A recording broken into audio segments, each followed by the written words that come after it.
Okay, but before I assume your questions, let's open it up. Are there anybody that has a specific question on one of the ones that I can talk about?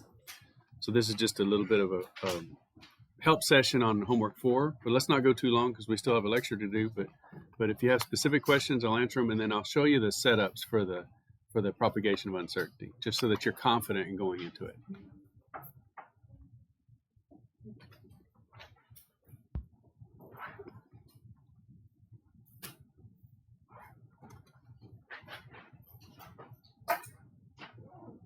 For question 21, it says refer to table 3. Yes. Table 3 was a while ago. Is it actually table 3? Yes, it is. No, it is. I confirmed that yesterday.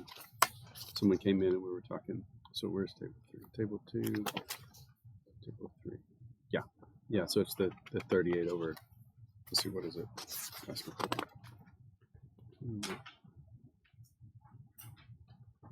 Yeah.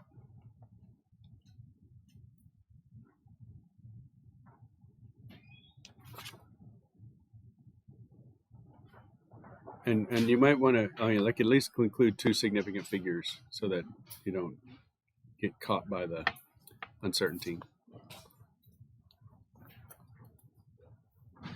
Okay, so let's do the 2 types. There's one situation. Let's see, I'm trying to figure out which one it is.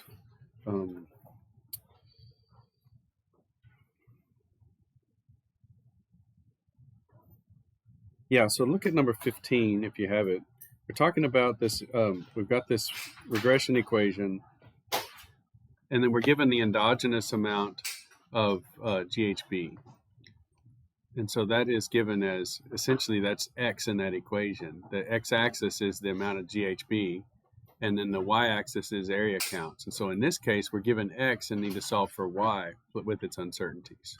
Okay, so we have Y equals mx plus b, that's our equation, and x equals 0.5 with this parenthesis 3. So once again, you have to remember, what does that mean and how do I understand the uncertainty? So this means that S of x is equal to 0.3. This is GHB. Okay.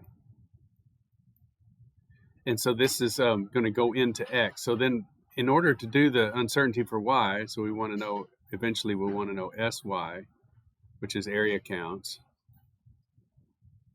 Area counts.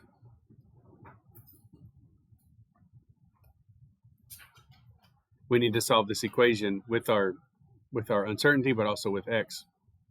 And so just like you do your order of operations with your calculator, you do the mx first, and then you add the b. We're going to do the uncertainty for the mx piece, and then we're going to add. So we have 2 things. So we have the mx piece.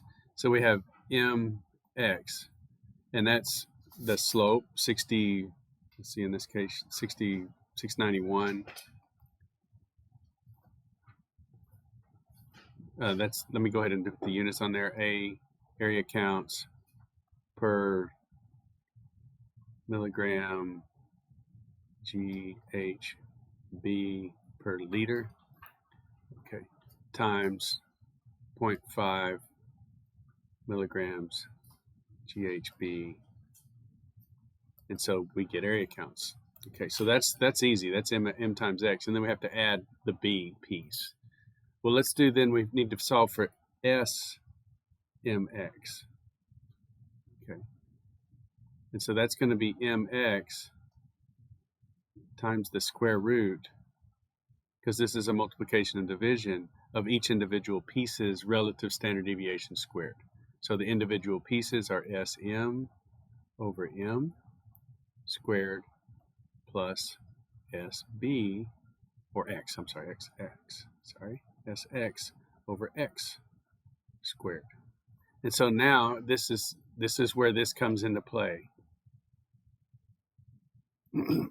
So if you don't know the parenthesis thing, then you can't do the S, that, and you can't get this. So then we have the S mx, and then when we get to calculating SY, that's going to be the square root of S mx squared plus SB squared.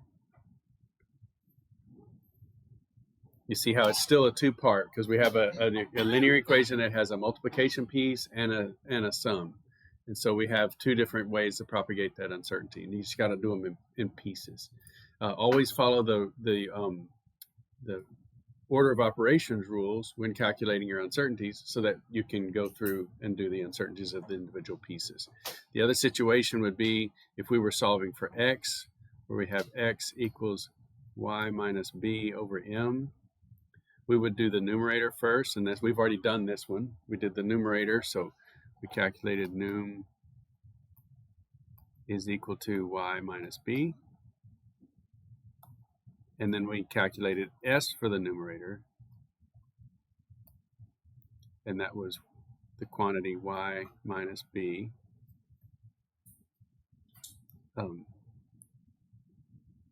Let's see, make sure I'm getting this right. No.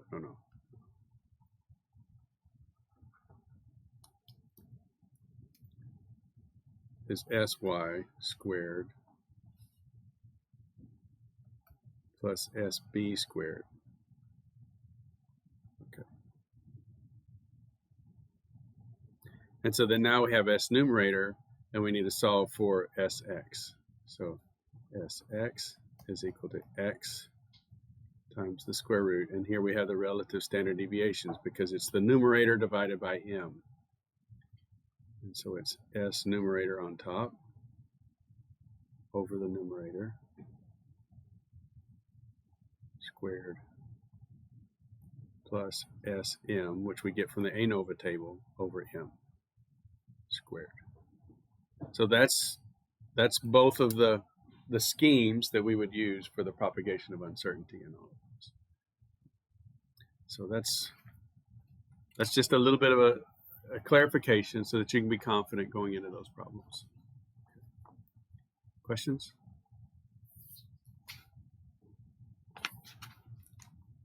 Okay.